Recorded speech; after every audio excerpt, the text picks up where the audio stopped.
আসসালামু আলাইকুম। বাংলা সংবাদে সবাইকে স্বাগত জানাচ্ছি। আমি চিন্তিয়া হক। শুরুতেই সংবাদ শিরোনাম। শরীয়তপুরে গণপিটুনিতে আহত এক ডাকাতের মৃত্যু, নিহত বেড়ে ৩। ভোট কারচুপির সঙ্গে জড়িত ইউএনওদের বিচার দাবি জয়নুল আবেদিনের। জানাবো স্থানীয় নির্বাচনের সিদ্ধান্তের পরিণতি খারাপ হতে পারে, বললেন দুদু। জানাবো নির্বাচনে নতুন প্রতিদ্বন্দ্বিতার আভাস, কৌশল সাজাচ্ছে বিএনপি। এবং সর্বশেষ জানাবো এনসিপিতে মুনতাসিরের পদ নিয়ে বিতর্ক, যা বলছেন হাসনাত সার্জিস। এতক্ষণ শুনছিলেন সংবাদ শিরোনাম, এবারে বিস্তারিত। শরীয়তপুরে গণপিটুনিতে আহত এক ডাকাতের মৃত্যু, নিহত বেড়ে ৩। শরীয়তপুরের কালকিনির রাজারচর এলাকায় একটি বাল্ক হেডের ডাকাতির চেষ্টায় ঘটনায় গণপিটুনিতে আহত ৫ ডাকাতের মধ্যে অজ্ঞাত একজনের মৃত্যু হয়েছে।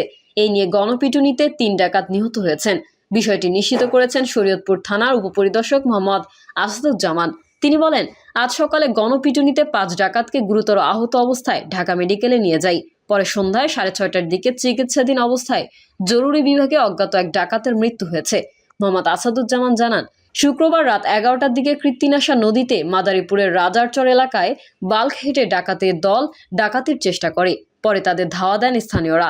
ডাকাতরা স্পিডবোট নিয়ে পালিয়ে শরীয়তপুরের ডোমসার ইউনিয়নের তেঁতুলিয়া এলাকায় গেলে স্থানীয়রা তাদের গতিরোধ করে। এ সময় ডাকাতরা হাতবোমা ও এলোপাথারি গুলি ছুড়লে স্থানীয় বেশ কয়েকজন আহত হন। পরে ডাকাতরা স্পিডবোট ফেলে পালানোর সময় স্থানীয়রা 7 জনকে আটক করে গণপিটুনি দিয়ে পুলিশের হাতে তুলে দেন। এদের মধ্যে 2 জন ঘটনাস্থলে মারা যান। পরে ডাকাতদের ব্যবহৃত একটি আগ্নেয়াস্ত্র জব্দ করে পুলিশ। আর আহত 5 জনকে ঢাকা মেডিকেলে নিয়ে এলে শনিবার সন্ধ্যায় একজন মারা যায়।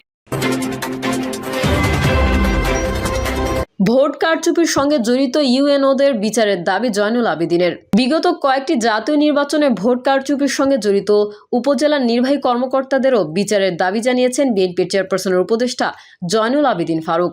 দশম, একাদশ, দ্বাদশ নির্বাচনে দায়িত্ব পালন করা কর্মকর্তাদের বিচার চেয়ে বিএনপির এই নেতা আরও বলেন, শুধু জেলা প্রশাসক আর পুলিশ সুপার নয়, 2014, 18, 24 সালের ভোট কারচুপির সঙ্গে জড়িত ইউএনওদেরও বিচারের আওতায় আনতে হবে। এই সময় দেশবিরোধী যে চক্রান্ত শুরু হয়েছে তা রুখতে দ্রুততম সময়ের মধ্যে জাতীয় নির্বাচনেরও দাবি জানিয়েছেন জয়নুল আবেদিন ফারুক। স্থানীয় নির্বাচনের সিদ্ধান্তের পরিণতি খারাপ হতে পারে, বললেন দুদু। বাস্তবসম্মত দৃষ্টিভঙ্গি নিয়ে নির্বাচনের বিষয়ে সিদ্ধান্ত নেওয়ার জন্য সরকারের প্রতি আহ্বান জানিয়েছেন বিএনপির ভাইস চেয়ারম্যান শামসুজ্জামান দুদু। তিনি বলেন, বিশেষ কোনো সুবিধার জন্য, বিশেষ কোনো স্বার্থে, বিশেষ কোনো গোষ্ঠীর জন্য যদি স্থানীয় নির্বাচনের সিদ্ধান্ত নেওয়া হয়, তাহলে দেশের পরিণতি ও পরিস্থিতি খারাপ হতে পারে। দুদু বলেন, আওয়ামী লীগ সরকারের আমলে দেশে যে অস্বাভাবিক অবস্থা ছিল, তখন নিত্য প্রয়োজনীয় দ্রব্য ক্রয় ক্ষমতার বাইরে ছিল। সবকিছু সিন্ডিকেট নিয়ন্ত্রণ করত। 24-এর গণ অভ্যুত্থানের পর মানুষ যেটা আশা করেছিল সেটা পাচ্ছে না। আগেও যে সিন্ডিকেট বাজার নিয়ন্ত্রণ করত, এখনো সেই সিন্ডিকেটই বাজার নিয়ন্ত্রণ করছে। কোনো পরিবর্তনই হয় নাই। তাহলে এই দেশের জন্য, দেশের জনগণের জন্য কি পরিবর্তন হলো? শেখের বেটির আমলে যেমন গুম, খুন, ছিনতাই হতো, এখনো তাই হচ্ছে উল্লেখ করে তিনি বলেন, মানুষ আতঙ্কে আছে, ঘর থেকে বের হতে ভয় পায়। চট্টগ্রামে একটি বিশেষ বাহিনীর সঙ্গে সাধারণ জনগণের যে যুদ্ধ, সেই যুদ্ধে একজন ছাত্র নিহত হয়েছেন। সেই নিহত ছাত্রর ময়নাতদন্ত যেভাবে হয়েছে, শেখ হাসিনার আমলেও একইভাবে ময়নাতদন্ত হতো। রাস্তাঘাটে ছিনতাই হচ্ছে, লুটপাট হচ্ছে, খুন হচ্ছে। যদি একটা নির্বাচিত সরকার থাকতো, তাহলে দেশের এই পরিস্থিতি হতো না। এই সময় অনতিবিলম্বে আইনশৃঙ্খলা বাহিনী পুনঃপ্রতিষ্ঠা করে সাধারণ জনগণকে স্বস্তি দেওয়ার দাবিও জানান তিনি।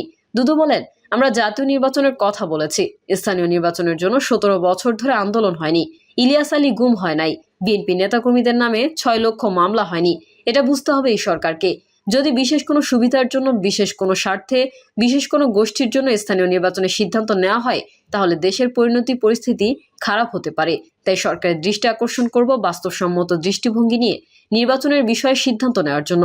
যে লক্ষ্যে আমরা গণ অভ্যুত্থান করেছি, তা হচ্ছে বাংলাদেশকে রক্ষা করা। এমন মন্তব্য করে বিএনপির এই নেতা বলেন, তারেক রহমান বলেছেন, প্রথম বাংলাদেশ। স্বাধীনতার ঘোষক শহীদ প্রেসিডেন্ট জিয়াউর রহমান বলেছেন, জীবন বাংলাদেশ, মরণ বাংলাদেশ। তাই বাংলাদেশের স্বার্থ আগে। এই বাংলাদেশকে রক্ষা করতে আমাদেরকে ঐক্যবদ্ধভাবে থাকতে হবে। ঐক্যবদ্ধ থাকা ছাড়া বাংলাদেশের রক্ষা করা কঠিন হবে। সীমান্তে প্রতিদিনই মানুষ হত্যা করা হচ্ছে। নির্বিচারে বাংলাদেশের জনগণের উপর হামলা করা হচ্ছে, আক্রমণ করা হচ্ছে। এই বিষয়ে বর্তমান সরকারের কোনো উদ্যোগ নেই। সরকারের এই বিষয়টা ভালোভাবে দেখা উচিত। নির্বাচনের নতুন প্রতিদ্বন্দ্বিতার আভাস কৌশল সাজাচ্ছে বিএনপি। পালাবদলের পর রাজনীতিতে একটা নতুন রূপে ফিরে এসেছে বিএনপি। একসময়ের জোর সঙ্গে জামাতে ইসলামী, সেই সঙ্গে নতুন দল নিয়ে এসেছেন গণঅভ্যুত্থানের নেতৃত্বে থাকা শিক্ষার্থীরা। তাই প্রধান প্রতিপক্ষ আওয়ামী লীগ রাজনীতির মাঠে দৃশ্যমান না থাকলেও আগামী জাতীয় সংসদ নির্বাচন খুব সহজ হবে না বলেই মনে করছেন বিএনপির নীতি নির্ধারকেরা। নির্বাচনে বিএনপিকে শক্ত প্রতিদ্বন্দ্বিতার মুখে পড়তে হবে, এমনটা ধরেই আগামী দিনের রাজনৈতিক পরিকল্পনা, কর্মপরিকল্পনা ঠিক করছে বিএনপি।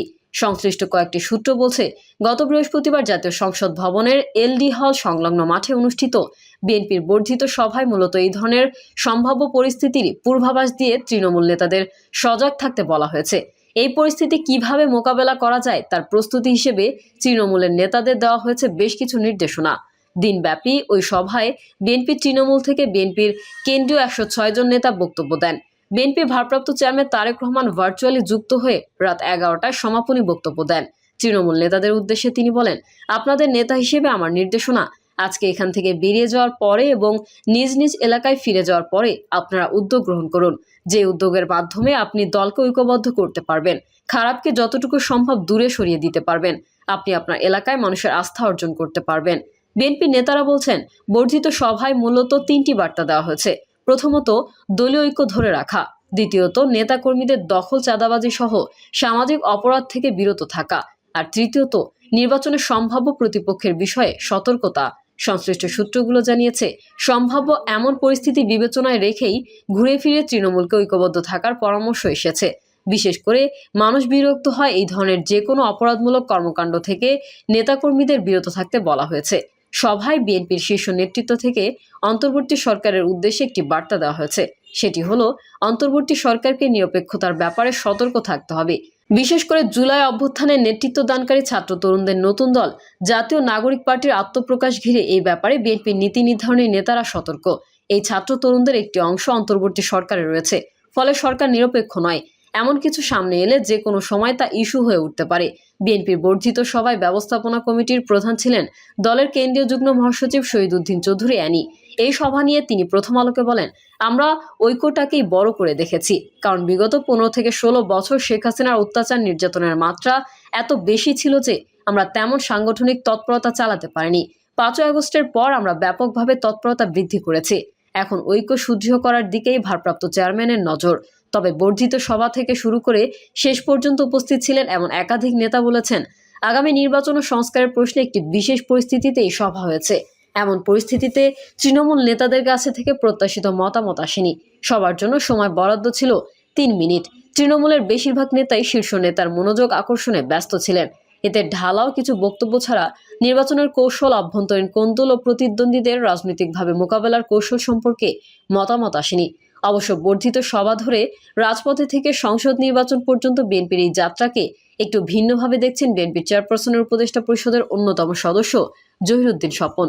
তিনি প্রথম আলোকে বলেন, জাতি ফ্যাসিবাদের ফয়সালা করেছে রাজপথে। নির্বাচন সংস্কার গঠিত হবে জাতীয় নির্বাচনে, আর সংস্কারের চলমান প্রক্রিয়া সচল হবে সংসদে। এই হলো বিএনপির রোডম্যাপ। এই লক্ষ্যে রোডম্যাপের জাতীয় ঐক্য তৈরি করেছে তারেক রহমান।